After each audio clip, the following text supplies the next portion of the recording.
دەم باش بینەران لە قەزای بەردەڕەشەوە لەگەڵتانم دیارە لە 12 ساڵی 1991 وەکو ئەمڕۆ دوای زوڵم و ستەمێکی زۆری ڕژێمی بەحث لە قەزای بەردەڕەش هاوڵاتیان بڕیاریاندا ڕاپەڕین ئەنجام بدەن بە ماوەیەکی زۆر کەم و بەچەکی زۆر سووک توانیان ئەو ڕژێمە لە بەردەڕەش بۆ دەربنێن.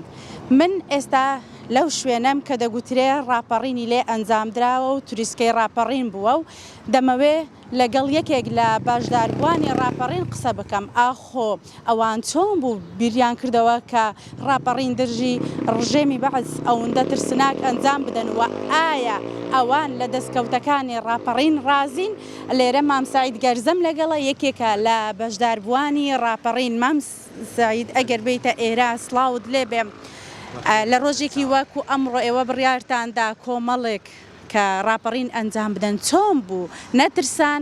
ئەمە ڕێی خۆمان لەو کاتەی فیدایی کردبوو لە بۆ کورد و کوردستان بەس نەمەزانیەوە هالێتێتن.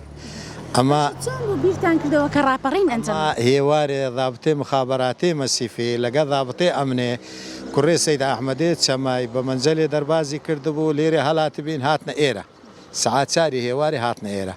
ئەلێرە ئەمە چوینە ناوچەی کنیان گوتمان بزان چەیە چنیە لەو بەری هەولێر شەڕ بوو. ئەمە گوتمان بادینان کڕەدا لە بادینان یەکەم کەس ئەمە هەڵەستین ڕاپەڕین لە بادینان و لە بەردەڕەشی بوو. بەخوای لێرەوە ئەمە سوبینی هەلستان وەختێ چوومە مقڕێ بەعسیان ئەلێرە بە تفەنجێ لە بن ساقۆی بچوین لە بە دەرکەی شەرما کە جێ گوڵەکانیش دیارەوە لە سە دەرکەی درا هەڵعانە جێ گوڵەکانی فشەشێت تفەنجێ من دیارە. لێرێ شازۆر ڕێکدوانم پێیان وانە لە پشتی هەنجی ڕاستەن ئەلێرێ لە پشتی هەنجی لە پشتی هەنجی وڵا جەماعەتێ گوندی زۆر هاتنە یاریمان چوین مقڕێ باسیمان کرد دوای هاتینەوە مەرکەزێ شورتەی مەرکەزێ شورتە سیلاعەکانم وەزعک بەدەستی خۆم برادەرەکە ناوی عەبدولا بوو گوتم ناوی عالەمی بنووسەوی سیلاعەکەی دەدەێ سیلاعەکەمان وەزع کرد بڕنۆیەکم دا سمای سەرسپی ناویم بە فکرا کلاشوکۆفەکەم دا برایەکم لە کەلەکسیان چوو کەلەکسی پێکەوە هەموو گوتم دا شریکمان بی حالەمەشی زۆر بە شریکمان بەردەڕەش هەموو هات لەگەڵمان بوو شریکمان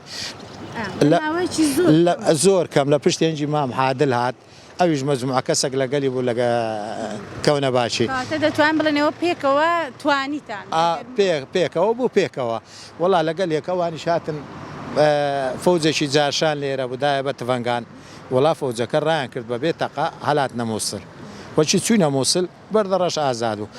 باشم مام سعید دوای ئازادبوونی بەردەڕەش و تاوەکو ئێستا چی بۆ ئێوە کراوە؟ ئێوە لە دەستکەوتەکانی ڕاپەڕین رازین؟ ناوەڵا پەشیمانین رازینینە بەلێ پەشیمانی دەزانی لە بەچ پەشیمانین. ئەمە دەڕۆینە ئەلعانەوانێ مستەشارەکان تێن لەگەڵمان لە پێش مەدانیشتینە لەسەر کورسیە ئەمە بە پیاوەکی فەقیر دادەنێن هە تەمەشاشمان ناکەن. هەرێوەڵە وەی لەسەر چاو وەی لەسەر سەرێ من بەخێر بێ. مام سعید یعنی پەشیمانن لە دەستکەوتەکانی ڕاپەڕین چکە هیچ بۆتان نەکرا؟ هیچ بۆمان نەکرا ئەوی پێویستیش نەکرا لۆ منتەقەیەمە گۆرانەتیش یەکەم تەقە لە بادینان بەردەڕەش بوو. ئەلعانەمە قەزاینە سەر بە قەزایەکی دینە. باشە مام ئەم شوێنە بوو؟ ئەم شوێنە بوو دارەشی بەرزیش لێرە بوو دارەشی جوان بوو گوڵوملی هەبوو هەنجی ئەلعانە گوڵەکانیش نماودارەکەش ئەو عامودە ڕقتەقەیان لۆماندانایە حەقیوێ پەیکەرەشیان دابنایە دکتۆر بەعری لەگەڵم بوو ئامۆزایە خەسر و گۆرانی بوو پەیکەرەشیان لێرە دابنایە و گوڵوملیان دابنایە ئەو عامودە ڕقتەقە چ لێ چادەبی.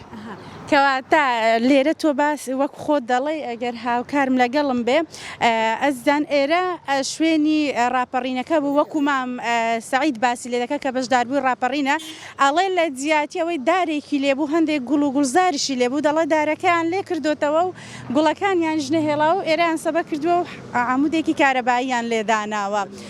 مام سعید داواکاریت چییە؟ بەخوا داواکاریم ئەمە دەوێتمان شتێ باش بکرێ لۆ گەنجان بکرێ لۆ منتەقەی بکرێ بەس لە بۆ گۆرانەتی فەلەمۆشکرانە نزان معنای چییە؟ چلو گۆرانان نەکرایەوە تۆ. سپاس بۆ ئێوە دەست خۆش مام سعید سپاس کە لەگەڵمان ماندوو بێ. بەڵێ بینەران دیارە وەکو وتمان ئەمڕۆکە ڕۆژی ڕاپەڕینی قەزای بەردەڕەشە لە 12 ساڵی 1991 وەکو بەشداربووان باسی لێ دەکەن لێرە تروسکەی ڕاپەڕین سەری هەڵدا و توانیان لە ماوەیەکی کەم ڕژێمی دیکتاتۆری بەعس هاوڵاتیانی بەردەڕەش لێرە و دەربنێن بەڵام وەکو ئەوان باسی لێ دەکەن کە لە دەستکەوتەکانی ڕاپەڕین ڕازینین و وەکو خۆیان دەڵێن ئێمە پەشیمانین چونکە هیچ بۆ دەڤەری گۆرانەتی نەکراوە وەکو مام سعید باسی لێوە دەکا لێرە دارێک و گول و گولزاریشی هەبوو بەڵام ئەویشان نەهێلاوە لە جیاتی ئەوەی بکرێتە پەیکەر. سپاس بۆ بینەریتان.